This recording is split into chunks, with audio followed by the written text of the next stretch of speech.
Imagine um mundo onde o mal é dominado, a paz reina suprema e Cristo nos conduz em uma celebração milenar de esperança e restauração. Parece um sonho distante, não é? Mas e se eu dissesse que isso não é apenas um conto de fadas? Apocalipse 20 fala do milênio, um período surpreendente em que a história e a profecia se chocam. Mas o que isso realmente significa? E quem estará lá para testemunhar essa transformação divina? Fique conosco enquanto desvendamos os mistérios do milênio e seu profundo impacto em nossas vidas. Não se esqueça de se inscrever e compartilhar nos comentários de onde você é ou como Jesus realizou milagres em sua vida. Lembre-se, Jesus o abençoará e estará com você sempre. No desenrolar do drama do Apocalipse, um capítulo grandioso e misterioso emerge, frequentemente gerando intenso debate e fascínio: o conceito do milênio. Conforme articulado em Apocalipse 21:6, esta passagem pinta um retrato vívido em que Satanás está preso no abismo por 1000 anos, enquanto aqueles que foram martirizados por seu testemunho se levantam para reinar com Cristo. Esta era, conhecida como milênio, se destaca como uma das promessas proféticas mais intrigantes, cativando a imaginação com sua descrição de um tempo de paz incomparável e soberania divina. No entanto, a interpretação deste período enigmático há muito tempo gera debates teológicos, dividindo estudiosos e crentes em 3 escolas principais de pensamento: pré-milenismo, pós-milenismo e amilenismo. No cerne desta controvérsia está a questão: o milênio é um reinado literal de 1000 anos ou simboliza algo maior? A visão pré-milenista, que tende a adotar uma postura mais literal, postula que Cristo retornará antes deste período de 1000 anos. Esta interpretação enfatiza um futuro reinado físico na Terra, onde Jesus, descendo dos céus, vencerá o mal e estabelecerá seu reino diretamente no meio da humanidade. Essa crença é caracterizada por uma expectativa vívida, na qual as profecias predizem um tempo em que a justiça prevalecerá e a terra se deleitará na luz da redenção divina. Aqui, as almas dos fiéis martirizados ascendem à liderança, e o cenário da governança terrena é transformado sob o governo direto de Cristo. Em contraste, o pós-milenismo prevê o milênio como uma utopia progressiva, alcançada antes do retorno de Cristo. Os defensores dessa visão veem o aprimoramento espiritual e moral do mundo como um precursor de sua segunda vinda. Ela pinta um panorama otimista em que a influência do Evangelho gradualmente permeia a sociedade, curando divisões e promovendo um reino de paz e justiça. Para aqueles inclinados a essa visão, o milênio representa uma era de harmonia alcançada por meio da cooperação humana com os mandamentos divinos, catalisando o crescimento espiritual e a transformação social. Aqui, o eventual retorno de Cristo coroa um mundo já ascendente, enriquecido e preparado para acolher seu Rei soberano. No entanto, outra perspectiva, a visão amilenista, desafia completamente as interpretações literais. Ela oferece uma leitura alegórica, sugerindo que o milênio é a era atual da Igreja, simbolizando o reinado espiritual de Cristo sobre os corações dos crentes ao longo dos séculos. Desse ponto de vista, a prisão de Satanás não é um evento futuro, mas uma realidade contínua, onde seu poder é restringido pela vitória de Cristo na cruz. Os mártires fiéis, portanto, reinam com Cristo em união espiritual, não confinados a um futuro distante, mas como testemunhos vivos da autoridade divina e da perseverança fiel. Essa visão enfatiza a influência presente e ativa do reino de Cristo, encorajando os crentes a viverem na realidade de sua presença perpétua. Cada perspectiva traz ricas implicações teológicas e práticas, abordando a esperança, a expectativa e a natureza das promessas de Deus. Aqueles que se alinham com o pré-milenismo frequentemente vivem com uma urgência intensificada, antecipando o retorno iminente de Cristo à medida que o clímax agitado do mundo se aproxima. Os pós-milenistas, no entanto, podem encontrar motivação no movimento colaborativo em direção à melhoria da sociedade, vendo o progresso terreno como uma escada para a realização divina. Enquanto isso, os amilenistas abraçam uma fé inabalável no poder transformador de Cristo dentro e entre os crentes, mesmo em meio ao caos mundial, mantendo a crença de que seu reino está eternamente presente e avançando. Ao contemplar essas visões, É preciso também considerar a ampla tapeçaria da profecia bíblica, onde o Apocalipse se funde com outras escrituras, invocando imagens que ressoam nos reinos espiritual e literal. Ao descrever sua visão, o apóstolo João nos convida a nos aprofundarmos no mistério do plano de Deus em desenvolvimento, 1000 anos que poderiam significar uma infinidade de verdades espirituais. O milênio, portanto, não se apresenta meramente como uma promessa futura ou realidade atual, mas como um convite a ponderar a majestade da sabedoria de Deus, a amplitude de sua justiça e a profundidade de seu amor em todas as eras.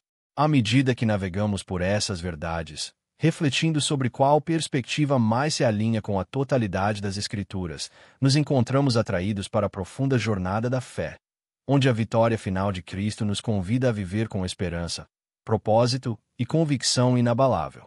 A imagem de Apocalipse 20:4 revela misticamente uma visão que cativou teólogos e crentes: o reinado glorioso de Cristo ao lado de seus escolhidos, os mártires, os fiéis e aqueles ressuscitados para a vida. Essa visão profunda finca suas raízes firmemente no reino vindouro de Cristo, irradiando propósito divino e esperança para o futuro. Os fiéis, retratados nesses versículos, não são meras testemunhas, mas participantes de uma monarquia divina. Esses indivíduos suportaram provações que refinaram seus espíritos como ouro purificado pelo fogo. Eles são aqueles que permaneceram firmes em sua fé, até a morte. E sua recompensa não é apenas a vida, mas uma participação no governo de uma terra restaurada. Apocalipse 20:4 nos dá esse rico simbolismo de visão, incitando-nos a imaginar e celebrar a fidelidade que reina ao lado do Rei dos Reis. Em meio a essa revelação, a narrativa do milênio nos convida a Isaías 11 e Miqueias 4, onde visões de paz, justiça e harmonia personificam o reinado do Messias.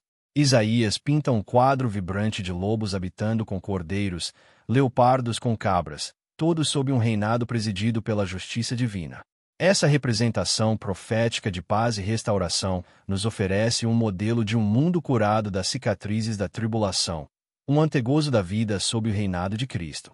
Na serenidade de tal mundo, leões não apenas se deitam ao lado de cordeiros, mas espadas são transformadas em arados, como Miqueias prevê, tornando-se instrumentos de sustento em vez de guerra. Essa visão vai além do literal para evocar uma transformação do coração e da sociedade, uma restauração da harmonia edênica. É muito mais do que a suspensão do conflito. É a realização da justiça divina, onde o amor e a lei de Deus estão inextricavelmente consagrados no coração de cada habitante. Como será a vida nesta utopia onde Cristo reina de Jerusalém, um farol e centro para todas as nações? O profeta Ezequiel anuncia um templo revitalizado como foco da presença e adoração divinas, emanando refrigério espiritual para o mundo. Imagine uma sociedade onde a retidão e a paz sejam comuns, não anomalias, onde todos os seres vivam em alinhamento com a santa intenção, onde a fome e a pobreza sejam inéditas, substituídas por abundância e bênçãos. Neste capítulo da narrativa divina, a própria terra se regozija, não mais gemendo sob a maldição da decadência, mas celebrando seu Criador em renovação. As árvores batem palmas, as montanhas cantam e a terra renovada une sinfonias de louvor, todas ressoando com a harmonia do governo de Cristo. A natureza, a humanidade e o divino se envolvem em uma dança de restauração, profunda e requintada. O milênio serve como um bálsamo profundo para as feridas infligidas por tribulações passadas. Curas em massa ocorrem não apenas em corpos físicos, mas também na restauração de relacionamentos, sociedades e nações. A dor é desfeita e o trauma transformado em testemunhos de graça. Aqui, a culminância do anseio humano encontra consolo e realização na presença do divino, ecoando através de rostos iluminados pela glória da reconciliação e da paz. O reinado de Cristo transforma a governança, a cultura e a economia humanas em reflexos da vontade divina. Sob seu governo, liderança é sinônimo de servidão. O poder se torna um veículo para a elevação e a justiça, aliada à misericórdia. Torna-se nossa estrela-guia. É uma existência que nos impele a reconhecer não apenas a ausência do mal, mas também a celebração da bondade vibrante e dinâmica. No entanto, Essa celebração divina não estaria completa sem o silenciamento de Satanás. Com o mal controlado, a humanidade pode florescer sem restrições, escolhendo livremente a obediência a Deus por puro amor e devoção, em vez de medo ou manipulação. Isso ecoa o clamor por um mundo restaurado e livre das garras enganosas do adversário. Um Éden restaurado onde a harmonia prevalece. Nas mensagens ocultas do Apocalipse, encontramos profundas garantias de esperança e renovação. Essa visão nos convida a imaginar um mundo renovado, um mundo onde o amor de Deus reina supremo, ecoando em cada alma vivente e manifestação física de sua criação. É um chamado não apenas para crer, mas para viver na expectativa de nossos papéis neste reino divino, enquanto aguardamos o cumprimento de suas promessas. Ao nos aprofundarmos na questão desconcertante de por que Satanás deve ser libertado após 1000 anos do reinado de Cristo, nos encontramos no cerne de uma das passagens mais enigmáticas do Apocalipse. Apocalipse 27:9. A passagem diz: quando os 1000 anos se completarem, Satanás será solto da sua prisão e sairá para enganar as nações que estão nos 4 cantos da terra, Gog e Magog, a fim de reuni-las para a guerra. O seu número é como a areia da praia do mar. Esta passagem desperta a curiosidade e nos impele a compreender a lógica divina por trás da libertação de uma força tão malévola de volta a um mundo que vivenciou milênios de paz e retidão sob o governo de Cristo. É como se a história se desenvolvesse em um crescendo, e este momento de libertação serve tanto como um teste final da lealdade da humanidade quanto como um agente esclarecedor para revelar a verdadeira natureza do livre-arbítrio. Para uma profunda compreensão teológica, precisamos desvendar este profundo mistério. Ao longo do milênio, um mundo sereno se desenrola sob o reinado de Cristo, livre das correntes do engano de Satanás. É uma era marcada pela paz, onde as nações vivem sob o governo direto do Messias, um governo como nenhum outro, enraizado na retidão e na justiça, como retratado em passagem de Isaías e Miqueias. No entanto, esta antiga questão persiste. Sem oposição, a retidão realmente prevalece do coração, ou é um mero subproduto das circunstâncias? Pode-se perguntar por que a prisão temporária de Satanás não marcaria seu fim definitivo. Essa questão nos leva a uma compreensão da justiça divina que busca a lealdade genuína da humanidade, um verdadeiro teste de lealdade das profundezas de cada alma, em vez da obediência forçada. A libertação de Satanás introduz um ambiente onde a humanidade, vivendo em um mundo aparentemente perfeito, enfrenta a difícil escolha entre a lealdade eterna e a rebelião passageira. E assim, a história se desenrola. Satanás, mais uma vez solto, mira enganar as nações, reunindo uma multidão de indivíduos tão incontáveis quanto a areia, de todos os cantos da terra. Não se trata de uma mera reunião física, mas de uma rebelião sinfônica contra a autoridade suprema de Deus. Nesse ato, testemunhamos o trágico potencial de rebelião existente até mesmo em uma criação regenerada, uma rebelião que surge do livre-arbítrio e da escolha individual, oculta nos corações e revelada somente quando a liberdade recebe espaço. Por quê, então, essa rebelião é permitida antes de seu rápido fim? Ela se apresenta como um testemunho da liberdade humana, da realidade de que mesmo 1000 anos de paz perfeita não podem alterar um coração que se opõe ao governo divino sem transformação por meio da verdadeira fé e lealdade. Esta é a maneira de Deus permitir que todo o potencial de obediência se esgote, todo motivo oculto seja revelado e todo coração escolha ou rejeite seu reinado perfeito. Em última análise, a justiça divina prevalece quando o fogo desce do céu para extinguir a aspiração insurgente de Satanás e sua hoste reunida. Este fogo representa, não apenas o julgamento, mas também a intervenção divina, uma mensagem clara de que o poder soberano de Deus não pode ser minado. Ilustra a consumação de sua justiça, pondo fim à existência rebelde sem a natureza prolongada e à devastação da guerra humana. A soberania de Deus é reafirmada, apresentando um ato final que é resoluto e completo. O significado vai além da mera narrativa.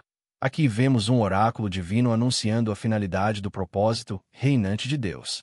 A derrota final de Satanás não é uma escaramuça física, mas uma purificação espiritual, afirmando a supremacia do governo de Deus, a futilidade da rebelião e o retorno indiscutível à ordem divina. À medida que a narrativa mais ampla se aproxima do julgamento do grande trono branco, este episódio serve como um prelúdio vívido para a revelação dos destinos eternos.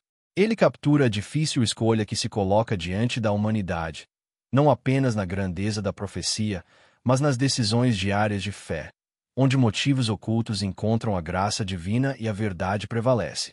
Portanto, a libertação de Satanás após o milênio não é um descuido, nem um risco desnecessário por parte de uma divindade benevolente. É uma revelação final, um momento revelador através do qual a lealdade da humanidade é profundamente testada e através do qual a justiça e a misericórdia de Deus permanecem incontestáveis. Nesta tapeçaria reveladora, o cenário está preparado para o início da eternidade, uma eternidade imaculada pelo potencial de rebelião, onde a paz é duradoura, não ditada por regras externas, mas emanando de corações eternamente alinhados com o propósito divino.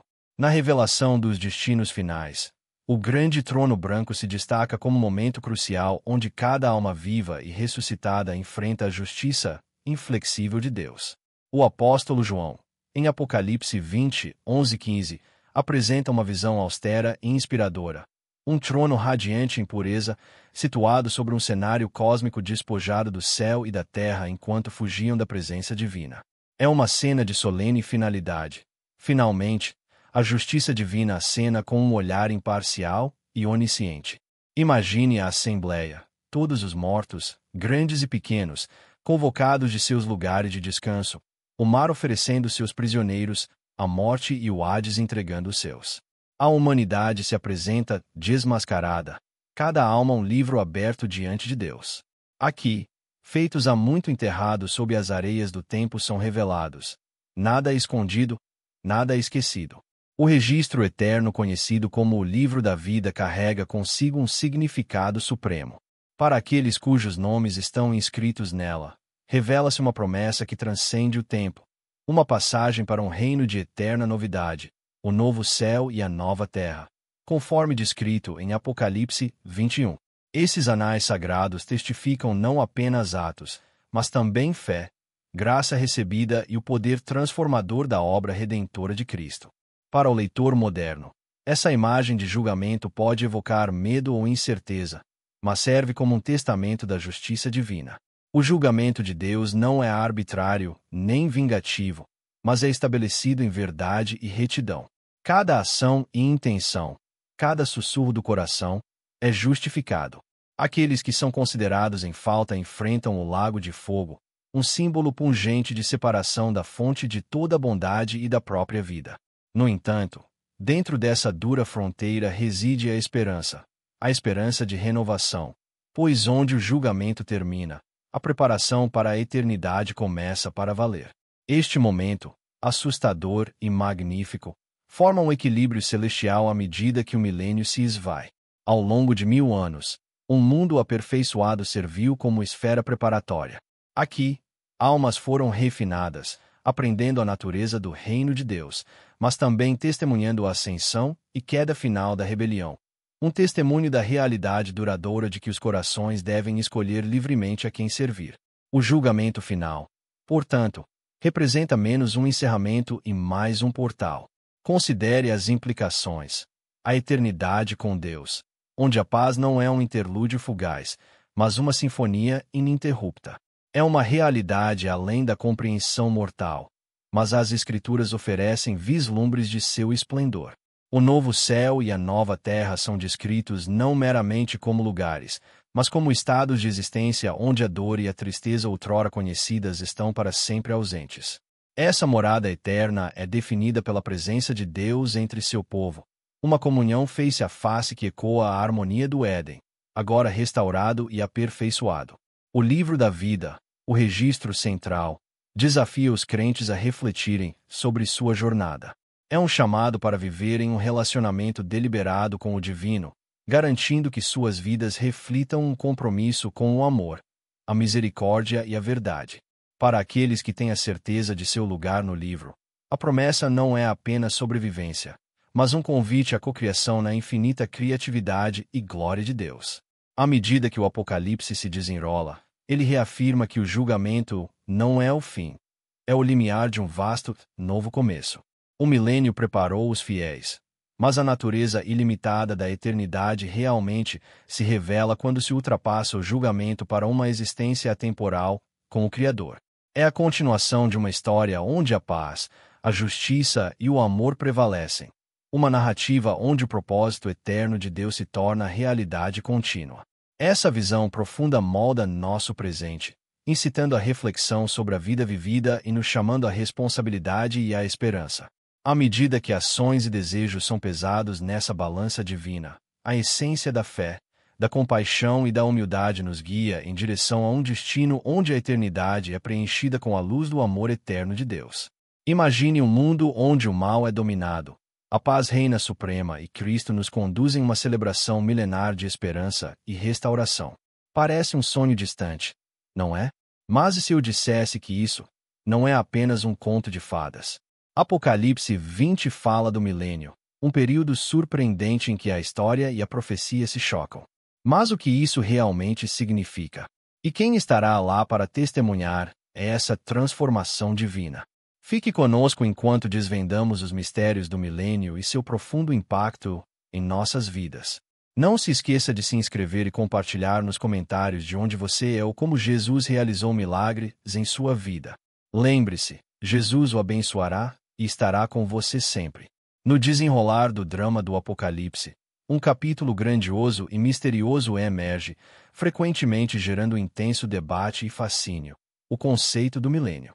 Conforme articulado em Apocalipse 21:6, esta passagem pinta um retrato vívido em que Satanás está preso no abismo por 1000 anos, enquanto aqueles que foram martirizados por seu testemunho se levantam para reinar com Cristo.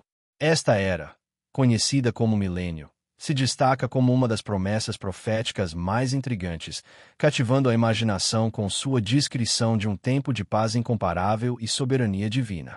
No entanto, a interpretação deste período enigmático há muito tempo gera debates teológicos, dividindo estudiosos e crentes em 3 escolas principais de pensamento: pré-milenismo, pós-milenismo e amilenismo. No cerne desta controvérsia está a questão: o milênio é um reinado literal de 1000 anos ou simboliza algo maior? A visão pré-milenista, que tende a adotar uma postura mais literal, postula que Cristo retornará antes deste período de 1000 anos. Esta interpretação enfatiza um futuro reinado físico na terra, onde Jesus, descendo dos céus, vencerá o mal e estabelecerá seu reino diretamente no meio da humanidade. Essa crença é caracterizada por uma expectativa vívida, na qual as profecias predizem um tempo em que a justiça prevalecerá e a terra se deleitará na luz da redenção divina. Aqui, as almas dos fiéis martirizados ascendem à liderança, e o cenário da governança terrena é transformado sob o governo direto de Cristo. Em contraste, o pós-milenismo prevê o milênio como uma utopia progressiva, alcançada antes do retorno de Cristo. Os defensores dessa visão veem o aprimoramento espiritual e moral do mundo como um precursor de sua segunda vinda. Ela pinta um panorama otimista em que a influência do Evangelho gradualmente permeia a sociedade, curando divisões e promovendo um reino de paz e justiça. Para aqueles inclinados a essa visão, o milênio representa uma era de harmonia alcançada por meio da cooperação humana com os mandamentos divinos, catalisando o crescimento espiritual e a transformação social. Aqui, o eventual retorno de Cristo coroa um mundo já ascendente, enriquecido e preparado para acolher seu Rei soberano. No entanto, outra perspectiva, a visão amilenista, desafia completamente as interpretações literais. Ela oferece uma leitura alegórica, sugerindo que o milênio é a era atual da Igreja, simbolizando o reinado espiritual de Cristo sobre os corações dos crentes ao longo dos séculos. Desse ponto de vista, a prisão de Satanás não é um evento futuro, mas uma realidade contínua, onde seu poder é restringido pela vitória de Cristo na cruz. Os mártires fiéis, portanto, reinam com Cristo em união espiritual, não confinados a um futuro distante, mas como testemunhos vivos da autoridade divina e da perseverança fiel. Essa visão enfatiza a influência presente e ativa do reino de Cristo, encorajando os crentes a viverem na realidade de sua presença perpétua. Cada perspectiva traz ricas implicações teológicas e práticas, abordando a esperança, a expectativa e a natureza das promessas de Deus. Aqueles que se alinham com o pré-milenismo frequentemente vivem com uma urgência intensificada, antecipando o retorno iminente de Cristo à medida que o clímax agitado do mundo se aproxima. Os pós-milenistas, no entanto, podem encontrar motivação no movimento colaborativo em direção à melhoria da sociedade, vendo o progresso terreno como uma escada para a realização divina. Enquanto isso, os amilenistas abraçam uma fé inabalável no poder transformador de Cristo dentro e entre os crentes, mesmo em meio ao caos mundial, mantendo a crença de que seu reino está eternamente presente e avançando. Ao contemplar essas visões, é preciso também considerar a ampla tapeçaria da profecia bíblica, onde o Apocalipse se funde com outras escrituras, invocando imagens que ressoam nos reinos espiritual e literal. Ao descrever sua visão, o apóstolo João nos convida a nos aprofundarmos no mistério do plano de Deus em desenvolvimento, 1000 anos que poderiam significar uma infinidade de verdades espirituais. O milênio, portanto, não se apresenta meramente como uma promessa futura ou realidade atual, mas como um convite a ponderar a majestade da sabedoria de Deus, a amplitude de sua justiça e a profundidade de seu amor em todas as eras. À medida que navegamos por essas verdades, refletindo sobre qual perspectiva mais se alinha com a totalidade das Escrituras, nos encontramos atraídos para a profunda jornada da fé, onde a vitória final de Cristo nos convida a viver com esperança, propósito e convicção inabalável. A imagem de Apocalipse 20:4 revela misticamente uma visão que cativou teólogos e crentes, o reinado glorioso de Cristo ao lado de seus escolhidos, os mártires, os fiéis e aqueles ressuscitados para a vida. Essa visão profunda finca suas raízes firmemente no reino vindouro de Cristo, irradiando propósito divino e esperança para o futuro. Os fiéis, retratados nesses versículos, não são meras testemunhas, mas participantes de uma monarquia divina. Esses indivíduos suportaram provações que refinaram seus espíritos como ouro purificado pelo fogo. Eles são aqueles que permaneceram firmes em sua fé, até a morte. E sua recompensa não é apenas a vida, mas uma participação no governo de uma terra restaurada. Apocalipse 20:4 nos dá esse rico simbolismo de visão, incitando-nos a imaginar e celebrar a fidelidade que reina ao lado do Rei dos Reis. Em meio a essa revelação, a narrativa do milênio nos convida a Isaías 11 e Miqueias 4, onde visões de paz, justiça e harmonia personificam o reinado do Messias. Isaías pinta um quadro vibrante de lobos habitando com cordeiros, leopardos com cabras, todos sob um reinado presidido pela justiça divina. Essa representação profética de paz e restauração nos oferece um modelo de um mundo curado das cicatrizes da tribulação, um antegozo da vida sob o reinado de Cristo. Na serenidade de tal mundo, leões não apenas se deitam ao lado de cordeiros, mas espadas são transformadas em arados, como Miqueias prevê, tornando-se instrumentos de sustento em vez de guerra. Essa visão vai além do literal para evocar uma transformação do coração e da sociedade, uma restauração da harmonia edênica. É muito mais do que a suspensão do conflito. É a realização da justiça divina, onde o amor e a lei de Deus estão inextricavelmente consagrados no coração de cada habitante. Como será a vida nesta utopia onde Cristo reina de Jerusalém, um farol e centro para todas as nações? O profeta Ezequiel anuncia um templo revitalizado como foco da presença e adoração divinas, emanando refrigério espiritual para o mundo. Imagine uma sociedade onde a retidão e a paz sejam comuns, não anomalias, onde todos os seres vivam em alinhamento com a santa intenção, onde a fome e a pobreza sejam inéditas, substituídas por abundância e bênçãos. Neste capítulo da narrativa divina, a própria terra se regozija, não mais gemendo sob a maldição da decadência, mas celebrando seu Criador em renovação. As árvores batem palmas, as montanhas cantam e a terra renovada une sinfonias de louvor, todas ressoando com a harmonia do governo de Cristo. A natureza, a humanidade e o divino se envolvem em uma dança de restauração, profunda e requintada. O milênio serve como um bálsamo profundo para as feridas infligidas por tribulações passadas. Curas em massa ocorrem não apenas em corpos físicos, mas também na restauração de relacionamentos, sociedades e nações.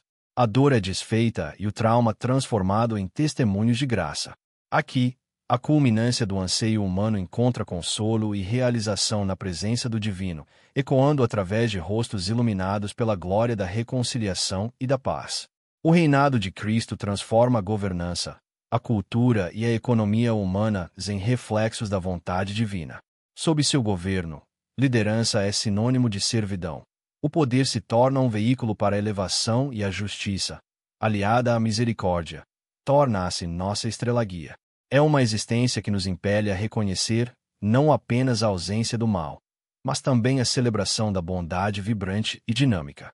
No entanto, essa celebração divina não estaria completa sem o silenciamento de Satanás. Com o mal controlado, a humanidade pode florescer sem restrições, escolhendo livremente a obediência a Deus por puro amor e devoção, em vez de medo ou manipulação. Isso ecoa o clamor por um mundo restaurado e livre das garras enganosas do adversário. Um Éden restaurado onde a harmonia prevalece. Nas mensagens ocultas do Apocalipse, encontramos profundas garantias de esperança e renovação. Essa visão nos convida a imaginar um mundo renovado, um mundo onde o amor de Deus reina supremo, ecoando em cada alma vivente e manifestação física de sua criação. É um chamado não apenas para crer, mas para viver na expectativa de nossos papéis neste reino divino, enquanto aguardamos o cumprimento de suas promessas. Ao nos aprofundarmos na questão desconcertante de por que Satanás deve ser libertado após 1000 anos do reinado de Cristo, nos encontramos no cerne de uma das passagens mais enigmáticas do Apocalipse. Apocalipse 20, 7-9. A passagem diz: quando os 1000 anos se completarem, Satanás será solto da sua prisão e sairá para enganar as nações que estão nos 4 cantos da terra, Gog e Magog, a fim de reuni-las para a guerra. O seu número é como a areia da praia do mar. Esta passagem desperta a curiosidade e nos impele a compreender a lógica divina por trás da libertação de uma força tão malévola de volta a um mundo que vivenciou milênios de paz e retidão sob o governo de Cristo.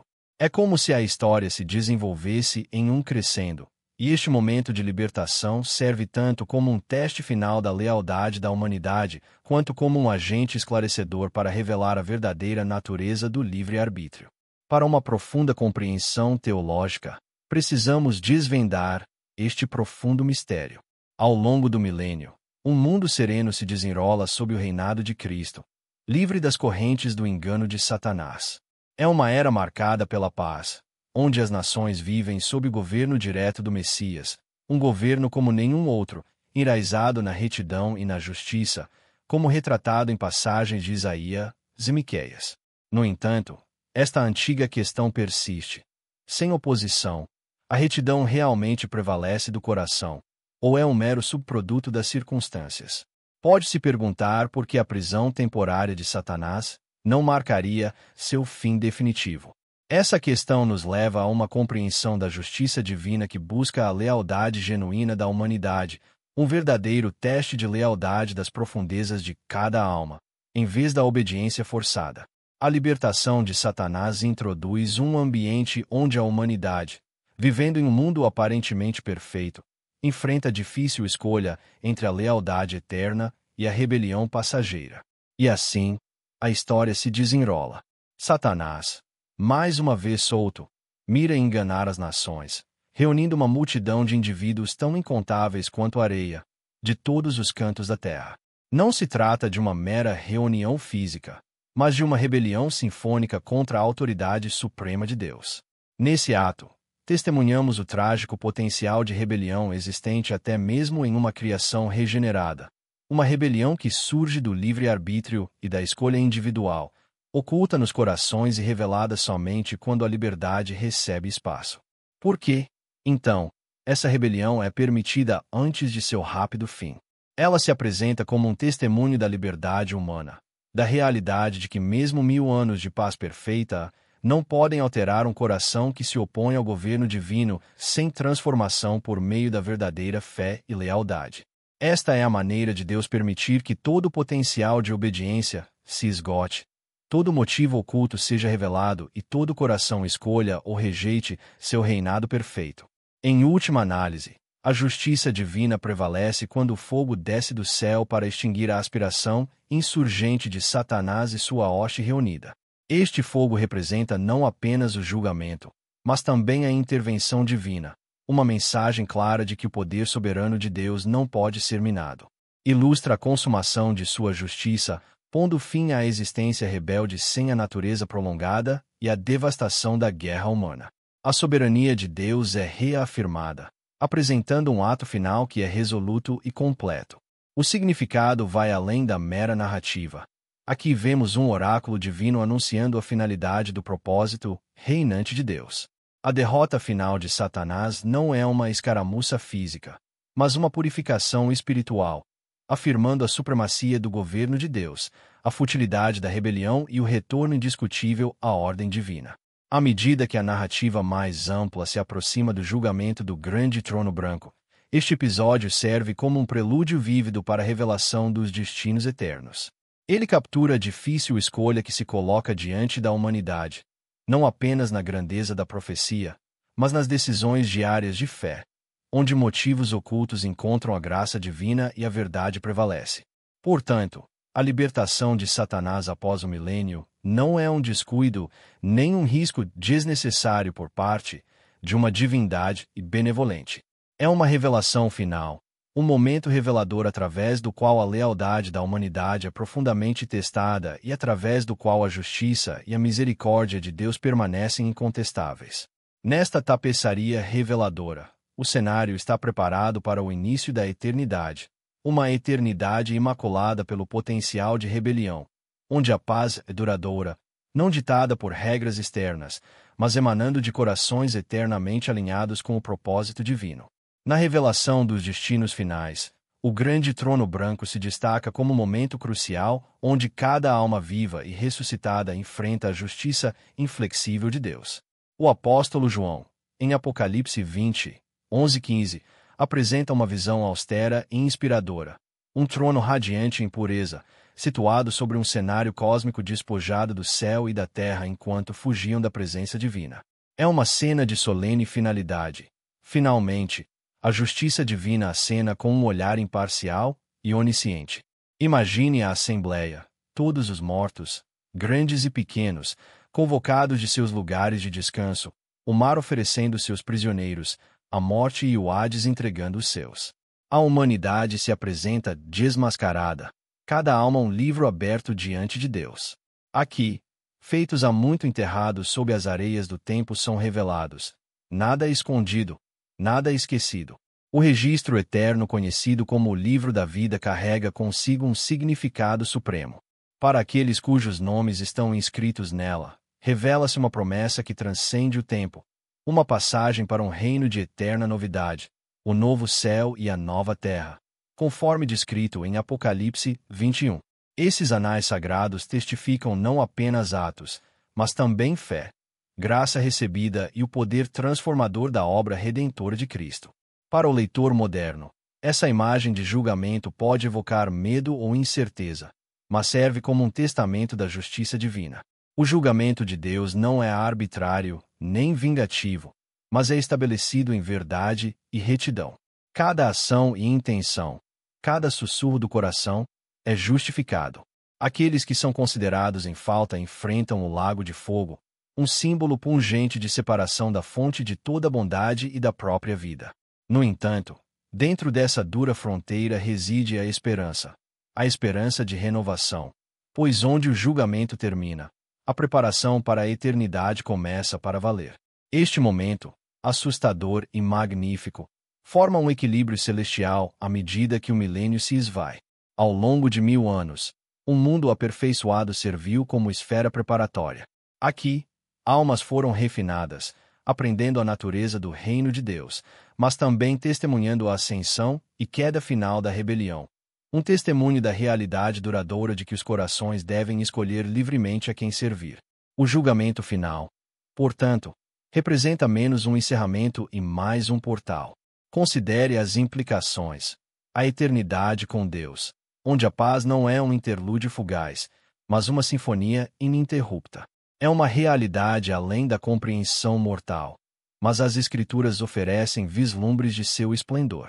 O novo céu e a nova terra são descritos não meramente como lugares, mas como estados de existência onde a dor e a tristeza outrora conhecidas estão para sempre ausentes.